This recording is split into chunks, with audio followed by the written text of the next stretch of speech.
नमस्कार दोस्तों, स्वागत है आपका हमारे चैनल में। आज हम आपके साथ most important phrasal verbs discuss करने जा रहे हैं। ये जो है कहीं ना कहीं एक्शन को इन्वॉल्व करते हैं, इसीलिए इनको जो है फ्रेजल वर्ब कहा गया है। ये जो कुछ फ्रेज होते हैं उनमें एडजेक्टिव्स इन्वॉल्व होते हैं, तो उन्हें जो है एडजेक्टिव्स के बेसिस पे डिनोट किया जाता है। अब ये जो फ्रेजल वर्ब है ये काफ़ी बार एग्जाम में जो कॉम्प्रिहेंशन आते हैं या फिर जो सेंटेंस करेक्शन आते हैं उनमें ये दिए हुए होते हैं। तो अगर आपको जो है उनको बोला जाता है कि ये करेक्ट है या नहीं, चेक करिए, तो उसके लिए अगर आपको इनकी मीनिंग पता है तो आप आसानी से जो है उस पर्टिकुलर सेंटेंस का करेक्शन कर सकते हैं। तो चलिए जानते हैं इन फ्रेजेस के बारे में।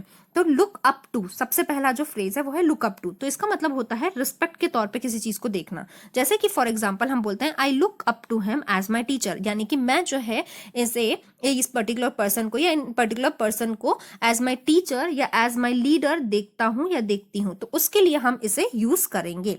Next is stand up for. Stand up for हम कब यूज करते हैं? तो ये जो है जब हम किसी को डिफेंड करते हैं, यानी कि किसी को प्रोटेक्ट करते हैं या किसी की साइड लेते हैं, तो उसके लिए हम जो है इस पर्टिकुलर फ्रेजल वर्ब को यूज करते हैं। जैसे कि फॉर एग्जाम्पल कोई किसी का पर्टिकुलर फ्रेंड जो है उसे हमेशा जो है डिफेंड करती है, या कोई पर्सन जो है उसे हमेशा डिफेंड करता है, तो उसके लिए आप इसे यूज करेंगे। जैसे कि she stands up for me, यानी कि वो हमेशा मुझे डिफेंड करती है। नेक्स्ट है गॉन थ्रू। गॉन थ्रू को हम कब यूज करते हैं? तो इसका मतलब होता है कोई चीज एक्सपीरियंस करी हो किसी पर्टिकुलर पर्सन ने, या फिर लिव थ्रू किया हो उस पर्टिकुलर सिनेरियो को, तो उसके लिए हम जो है इसे यूज करते हैं। जैसे कि for example he had gone through many ups and downs बोलते हैं, या मेनी स्ट्रगल्स बोलते हैं, या मेनी चैलेंजेस बोलते हैं, तो उसके लिए ये पर्टिकुलर फ्रेजल वर्ब यूज किया जाता है। ये काफी बार जो है यूज हुआ भी है और इसके बारे में आप शायद जानते भी होंगे, तो ये काफी इंपॉर्टेंट है इसके बारे में पता रखना। तो यहाँ पे हमने जो एग्जाम्पल यूज किया है वो है he had gone through many struggles and now he is the CEO of this company, यानी कि इतने इन्होंने अप डाउन्स देखे या फिर इन्होंने इतने स्ट्रगल्स देखे और उसके बाद जो है जाके ये जो है सीईओ बने हैं, तो उनके लिए आप जो है इसे यूज कर सकते हैं। Next pull up. Pull up का मतलब हम जो है किस तौर पे यूज करते हैं? तो इसका मतलब होता है दोस्तों टू इंसल्ट। तो जब जो है कोई पर्टिकुलर पर्सन किसी को इंसल्ट करता है तो उसके लिए ये पर्टिकुलर फ्रेजल वर्ब यूज किया जाता है। जैसे कि for example he was pulled up by his friends. तो कभी कभी जो है लाइटली कोई कुछ चीजों को जो है एज अ जोक के फॉर्म में बोलता है तो वो जो है ज्यादा इंसल्टिंग नहीं होता, बट वहीं पर कोई चीज जो है ज्यादा ही इंसल्टिंग फॉर्म में अगर कोई बोलता है तो उसके लिए हम ज्यादातर इसको जो है यूज करते हैं। नेक्स्ट है टेक टू। टेक टू कब यूज किया जाता है? तो इसको जो है जब यूज करते हैं जब कोई पर्टिकुलर चीज को एज अ हैबिट बना ली जाए। जैसे कि फॉर एग्जाम्पल ये पर्सन ने एग्जाम को क्रैक किया क्योंकि इसने जो है ओवरनाइट स्टडिंग को अपना एक हैबिट बना लिया था, यानी कि he cracked the exam with good marks after he took to overnight studying.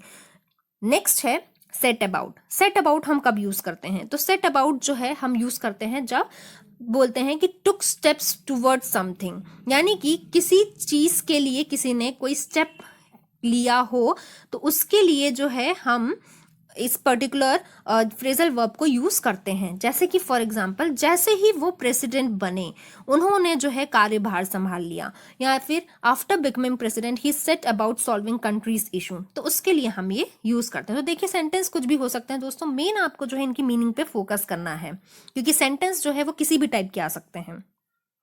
Next है कम बाय। कम बाय हम जो है जनरली यूज करते हैं टू ऑब्टेन के लिए, यानी कि हमें जो है किसी से पूछना हो कि ये तो बहुत ही अच्छा प्रोडक्ट है, या ये जो है ड्रेस बहुत अच्छी है, या आपने कहाँ से ली, तो उसके लिए हम जो है इस पर्टिकुलर फ्रेजल वर्ब को यूज करते हैं। For example how did you come by this beautiful sari, यानी कि आपने ये ब्यूटीफुल साड़ी कहाँ से ऑब्टेन करी, तो उसके लिए इसे हम इस तरीके से यूज करेंगे। नेक्स्ट है गो बाय। गो बाय हम कब यूज करते हैं? टू बी गाइडेड बाय के लिए, यानी कि हम जो है जब बोलते हैं कि आप इससे जो है गाइडेंस ले सकते हैं या रेफरेंस ले सकते हैं, तो उसके लिए हम इसे यूज करते हैं। जैसे कि फॉर एग्जाम्पल ये जो पर्टिकुलर लाइन है ये काफी बार यूज किया जाता है, you should go by this chapter, यानी कि आप जो है गाइडेंस इस पर्टिकुलर चैप्टर से ले सकते हैं, या इस पर्टिकुलर एग्जाम्पल से जो है आपको हेल्प मिलेगी, तो उसके लिए हम इसे यूज करते हैं।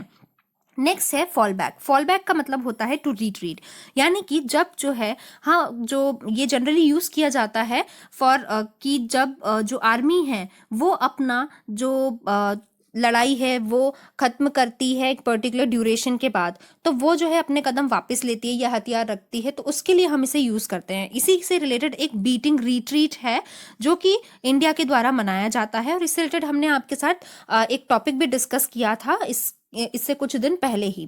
तो उसमें भी ये क्या होता है कि जैसे ही सनसेट हो जाता है तो आर्मी जो है वो फेल बैक करती है, यानी कि रिट्रीट करती है, यानी अपने कदम वापस लेती है या अपनी जो लड़ाई है उसे उसी जगह पे खत्म कर देती है। उसके लिए हम इसे यूज करते हैं। नेक्स्ट है लिव फॉर। लिव फॉर का मतलब होता है डिवोट वंस लाइफ टू, यानी कि अपनी लाइफ जो है किसी पर्टिकुलर एक्टिविटी को डिनोट कर देना। जैसे कि फॉर एग्जाम्पल जो फिलेंथ्रोपिस्ट होते हैं वो अपनी पूरी लाइफ पुअर और नीडी पीपल के लिए डिनोट कर देते हैं, डिवोट कर देते हैं, तो उसके लिए हम इसे यूज करते हैं। फिलेंथ्रोपिस्ट में अब फिलेंथ्रोपी का मतलब क्या होता है, तो फिलेंथ्रोपी का मतलब होता है द आर्ट ऑफ गिविंग, यानी कि दान करना। तो उसमें अगर किसी का नाम सबसे पहले आता है इंडिया में तो वो है अजीम प्रेम जी, जो कि जो है सीईओ भी रह चुके हैं विप्रो कंपनी के। तो इनके अलावा जो है बिल गेट्स को भी जो है इन्हीं की लिस्ट में जो है गिना जाता है। तो ये जो है सारे फिलेंथ्रोपिस्ट हैं। तो जो फिलेंथ्रोपिस्ट होते हैं ज्यादातर जो है अपनी जो लाइफ है वो पुअर और नीडी पीपल को डिनोट करते हैं, तो उसके लिए भी आप जो है लिव फॉर यूज कर सकते हैं।